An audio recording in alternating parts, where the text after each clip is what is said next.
शुभकामना मेरो तपाईलाई नयाँ वर्षको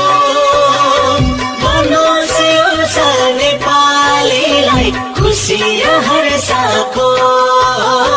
बनोस् यो साल नेपालीलाई खुसी र हर्षको प्रत्येक पाइला सफलताको पाइयोस् शिखर देख्न नपरोस् है नेपालीको आँखामा आँसु देख्न नपरोस् है नेपालीको आँखामा आँसु देख्न र स्वभावमै बित्यो यो साल भएन कसैलाई हर्ष खुसी बोलाउँदै नयाँ वर्षलाई स्वागत गर्नु पर्छ हामीले खुसी बोलाउँदै नयाँ वर्षलाई स्वागत